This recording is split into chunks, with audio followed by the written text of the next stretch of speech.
안녕하세요. 결혼 2년 차에 30대 초반 남자입니다.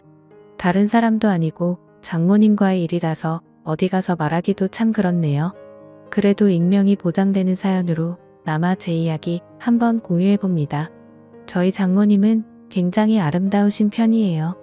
연애하던 시절에 아내 핸드폰에 저장된 사진으로 처음 보게 되었는데 사진 속 아름다운 여성의 정체가 다른 사람이 아니고 어머님이라는 사실에 적잖이 충격을 받았습니다. 피부도 윤기가 흐르고 탱글했고 평소의 운동으로 다져진 몸매 또한 40대 초반이라고 해도 믿을 만한 정도였으니까요.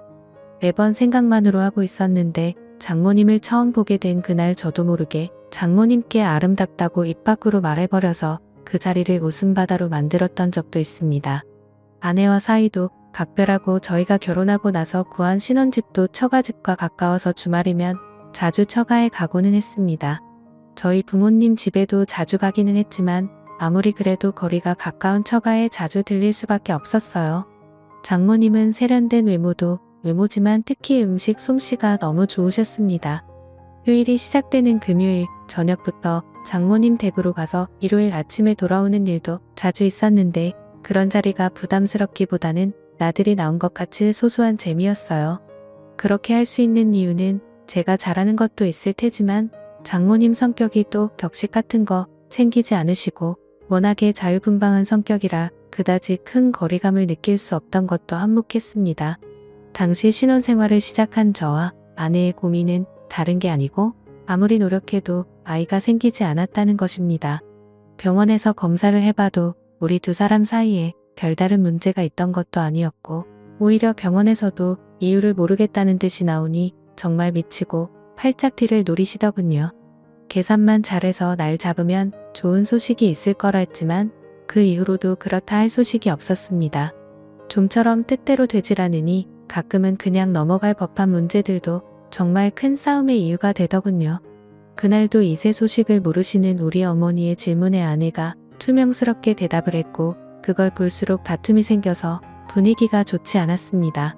그날이 마침 장모님의 초대로 처갓집에서 하루를 보내기로 한 날이었는데 최대한 다툰 걸 티를 안 낸다고 한 건데 장모님께서는 이미 저희가 도착하자마자 저희 두 사람 표정만 봐도 무슨 일이 있는 건지 단번에 눈치를 챘습니다.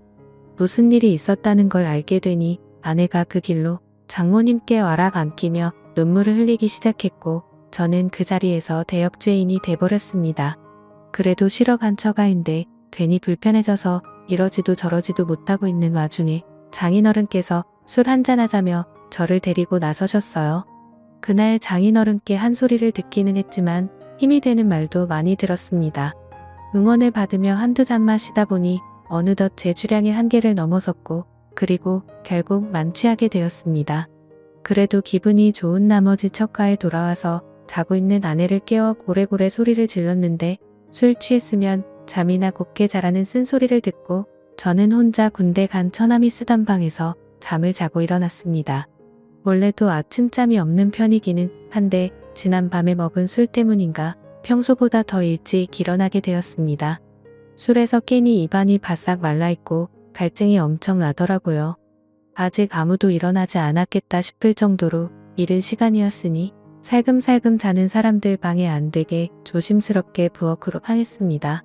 그런데 열려있는 냉장고 문 뒤로 쪼그려 앉아서 냉장고를 뒤지고 있는 아내의 뒤를 보게 되었습니다.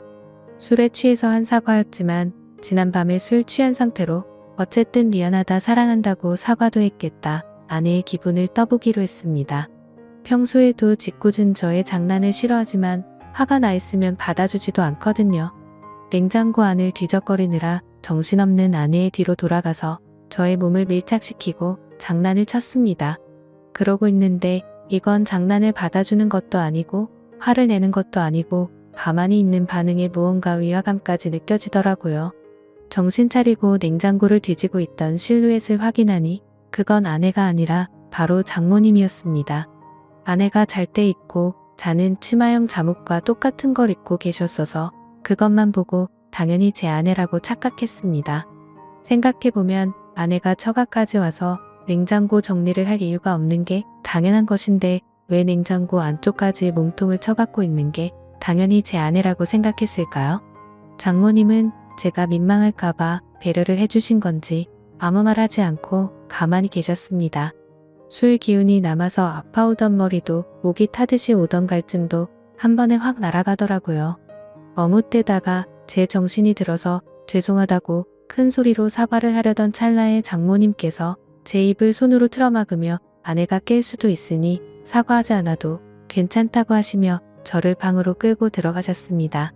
도망치듯 처남의 방으로 돌아와서 이불을 뒤집어 쓰고 한참을 좌불안석 애간장만 태웠습니다. 갑자기 문 열리는 소리가 들리고 저에게 다가오는 소리가 들렸는데 제가 뒤집어 쓰고 있던 이불을 확 걷어 올리더군요. 그리고 제 눈에 가장 먼저 들어온 건 제가 아까 뒤를 문댈 때 봤던 그 치마였어요. 그래서 엄청 놀랐는데 다행히 이번에 이불을 거둔 건 장모님이 아니라 제 아내였습니다. 평소보다 과격한 행동에 혹시 장모님께 무슨 말이라도 들은 건가 긴장을 하고 있는데 아내가 아무리 술을 많이 마셔도 그렇지 어른들 다 일어나셨는데 방 안에서 혼자 뭐하냐고 하면서 저를 끌고 나갔어요. 주방에는 아침 식사 준비가 한참이더군요. 장모님은 당황도 안 하신 건지 제 속 풀어주겠다고 콩나물국을 시원하게 끓였다며 제 앞에 한 그릇 놓아주시더라고요. 힐긋힐긋 장모님의 기분을 살폈는데 괜히 저 혼자 행동이 이상한 것 같아 저도 아무 일 없던 척 해보려 노력했습니다. 그래도 억지로 그렇게 하려다 보니 잘 안 되더라고요. 아침 식사를 마치고 가족들이 텔레비전 앞에 모여 간단하게 과일을 먹고 시간을 보내고 있는데 결혼 전부터 결혼 후에도 한두 번 오는 처가가 아닌데도 그렇게 불편할 수가 없더라고요.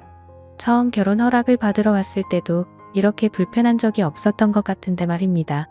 아내가 다 먹은 과일 접시를 치우고 자리를 비웠을 때 장모님이 제 옆으로 다가와 앉아서는 저에게 알 수 없는 미소를 건네셨습니다.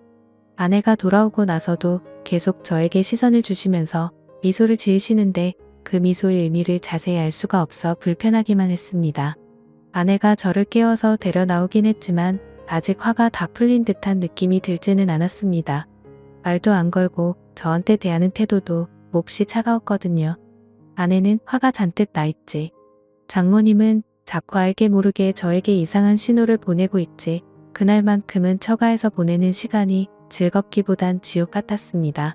맛있는 식사고 편한 휴식이 구간에 어서 빨리 월요일이 돼서 회사로 출근하고 싶은 마음뿐이 없었어요. 그래도 전날 저녁에 마신 것과 술이라고 과일까지 먹고 나니 배가 불러서 잠이 솔솔 쏟아지더군요. 어차피 불편하게 있을 바에야 제가 잠들어 있으면 아무도 방해하지 않을 거라 생각이 들었고 이러나 저러나 눈치 보고 욕먹는 거는 똑같을 텐데 그러면 차라리 전날 저녁에 과음한 걸 핑계 삼아 잠이나 자고 방해받지 않은 수면 끝에 집에 돌아가서 빨리 출근 준비를 하겠다 하는 게 이 지옥에서 벗어나는 길이라는 생각이 들었습니다. 그렇게 한참을 자고 있는데 이번에는 누가 저를 흔들어 깨우더라고요. 비몽사몽 잠결에 눈을 뜨니 코앞에 가까이 저를 쳐다보고 있길래 아내인 줄 알았는데 장모님이었습니다. 하마터면 팔을 뻗어서 끌어안을 뻔했는데 정말 화들짝 놀라고 말았어요. 비명을 지를 뻔했는데 이번에도 장모님이 그 가늘고 여린 손가락으로 제 입을 틀어막으시더군요. 지금은 다들 낮잠을 자고 있다고 하시면서 저를 데리고 어디론가 데려가셨어요. 장모님이 저를 데리고 들어간 빈 방은 다른 곳이 아니고 바로 아내가 결혼 전에 쓰던 아내가 자라온 방이었습니다. 매번 방문할 때도 정리가 안 되어 있다는 등 핑계를 대며 저에게 보여준 적이 한 번도 없는 곳이었는데 장모님께서 이번에 저를 위해 열어주신 거예요. 방 안은 깔끔하게 먼지 한 털 없이 정리되어 있었고 그걸 보니 장모님의 손길이 구석구석에서 느껴졌어요. 그 중에 눈에 들어온 건 아내의 화장대 위에 놓여있는 저와 아내가 연애하던 시절에 같이 찍은 사진이었습니다. 그리고 그 옆에는 저와의 이야기를 써놓은 아내의 일기장이 있었어요. 그 안에는 아내가 저를 얼마나 사랑하는지에 대해서 적혀 있었습니다. 아내에게 이런 모습이 있나 놀라고 있던 가운데 장모님께서 아내가 저를 이만큼 아끼고 사랑하니 우리 딸 마음고생 좀 덜 시켰으면 한다고 본심을 말하셨어요. 아침에 제가 다가왔을 때를 말하시면서 이상은 없는 것 같은데 너무 조바심 내지 말고 하다 보면 좋은 소식이 있지 않겠냐고 농담처럼 말도 하셨고요. 그 말을 들으니 다시 아침에 장모님과 있던 일이 떠올라 얼굴이 새빨개졌습니다.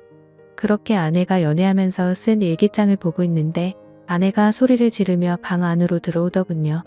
그걸 왜 보냐, 그걸 왜 보여줬냐 하며 당황하는데 그 모습이 오랜만에 너무 귀엽게 느껴졌습니다. 장모님 보는 앞에서 아내에게 잘하겠다 약속을 드렸어요.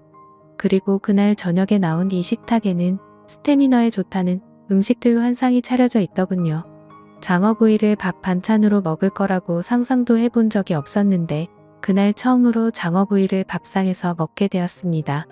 장모님은 깨알같이 꼬리 부분을 제 밥 위에 집어 올려주시면서 남자가 힘쓰려면 꼬리를 꼭 먹어야 한다며 은근슬쩍 농담을 하시고 아내를 보고는 사위가 그래도 노력하는 것 같은데 너도 빼지만 말고 잘 좀 받아주라면서 농담을 하셨어요. 스태미너에 좋다는 버섯이나 마늘 같은 것도 계속해서 챙겨주시고 철이 지나서 제가 좋아하는 겨울 석화까지는 아니었지만 어디서 굴도 잔뜩 사오셔서 준비해 주셨더라고요. 아시죠? 다들 굴은 아연이 풍부해서 장어 꼬리보다 훨씬 스태미너에 좋다는걸요? 제가 과연 그날 저녁 식사를 한 건지 보양식을 먹은 건지 모를 정도로 기력 보충을 했습니다. 집에 가는 길에도 저녁에 먹고 남은 음식들을 양손 가득 싸주셨고요. 사이 걱정하는 장모님 사랑도 느꼈고 아내가 저를 어떻게 생각했고 얼마나 믿고 있는지도 알게 되었고요. 사실 이 사연을 쓰게 된 가장 큰 이유 중에 하나는 이날을 기점으로 언제인지 정확히는 모르겠지만 오랫동안 기다려온 우리 아이의 소식이 찾아왔기 때문입니다. 저를 응원해준 처가, 식구들과 저를 사랑해준 아내 덕분이라고 생각해요. 이제 행복하고 화목한 가정을 꾸리고 좋은 아빠가 되는 일만 남은 것 같습니다. 지금까지 제 사연을 들어주셔서 감사드립니다. 구독과 좋아요 부탁드려요. 감사합니다.